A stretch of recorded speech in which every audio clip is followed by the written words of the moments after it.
No. No. I've never had a kid say, so I'm sorry. In fact, when I present this, sometimes people think, well, the kid's going to walk out. He's never going to want to see you again. Right? What I find is that kids run back. They can't wait to come back and tell me that I was wrong. You're the adult, you're the expert, you thought you knew me so well, you thought I was going to get into a fight, you thought I was going to get in trouble, you thought I was going to get thrown out of class, you were wrong. You were wrong. Right, what do you got to say about that? What do you got to say? And inevitably I say, again, if I say, oh, good job, nice going, what the kid hears is, oh, that's what you wanted me to do. Oh, I got it now. You manipulated me. Okay, now I'm going to do what I want. So what I do is I say, yeah, I'm surprised. Really? You didn't get kicked out? You didn't get into that trouble? Well, I don't know. I'm thinking that this week for sure you're going to, I don't know, you probably, I don't know, maybe I'm having a bad week where I'm feeling well. Listen to me, if you're not feeling well, you got to talk to the staff. They got to take you to the medical. They got to take you to medical. In fact, there was one kid that, he was doing new behavior. And he was shifting his behavior, and I said, I am really worried about you. I really am worried. Come on, we're going over to medical right now. I got to take you over to medical. We're going to talk to the doctor. And I bring the kid into medical, and I said, listen, I'm with Steve. Steve is always getting into trouble. He's always getting kicked out of class. Dr. Johnson, I think there's something wrong. Can you check him out? Right, now, Dr. Johnson has no idea what I'm talking about, right, on some level. But the kid is like, I feel okay. Right? So Dr. Johnson checks him out, and he goes, well, he seems okay to me. Wow, all right, I don't know. Something's going on. But, he always used to get into trouble. That was what he always did, and now he's not getting into trouble. All right, if you don't want to get into trouble, I can't stop you. But, I'm just saying that this is what... So now the point is that not only do I know that he's not getting into trouble, now Dr. Johnson is also aware of it. Right? And now I talk to other staff. I talk to other kids. Hey, Mike. Steve was always getting into trouble. Is he getting into trouble on your unit? No, he has gotten in trouble on mine. Oh, I don't know. Steve, what's going on?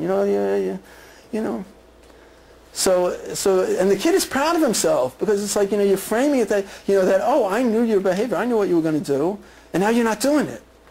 And the kid feels, wow, I feel good about myself. I do have free will. I'm doing something new. I'm doing something different. And people are noticing. People are noticing that difference. Yeah? Were you utilizing a different theoretical... The truth is that clients, we're more often stuck in what our orientation is, and we're assuming that the client is stuck in it too. What I would suggest is just tell a client, maybe I've been wrong about this. We're trying to figure out what you should do different and try to think this different. And I realize that, maybe you can't do anything different. So why don't we plan that you're going to have the same thoughts and we're going to get into the same trouble and you're going to have the same consequences. So, but at least this way we both know that this is what's going to happen, right? And what I usually find is that the client, but I don't want that to happen. No. We've talked about this before, and obviously, all the suggestions I've made in the past, we try to be logical, and obviously that hasn't worked. Okay, so why don't we just plan that you'll, get into this trouble with this person at this time of the day in the week, and this way we'll both feel successful. Right? And you'll see that, when you're doing a good intervention, you as the clinician, it's kind of like learning to ride a bike, okay, just to let you know that piece. So you're going to feel, you're going to feel that inside. But the client is also going to feel a little discomfort, okay? And the hard part is for you as the clinician to don't rescue the client. Let him feel the anxiety of and I always frame it to the client, maybe I'm wrong. Maybe I'm wrong about this. I'm saying that this is an event that's going to happen in the middle of the week and you're going to get kicked out of class and you're going to throw the book on the floor. Maybe I'm wrong. I'm not usually wrong, but maybe I'm wrong in this situation, but I don't think so. So it gives the client a perspective that they could do something different, but they're making the choice. How do you be cautious not to come across sarcastic? Good question. How do you not come across sarcastic? In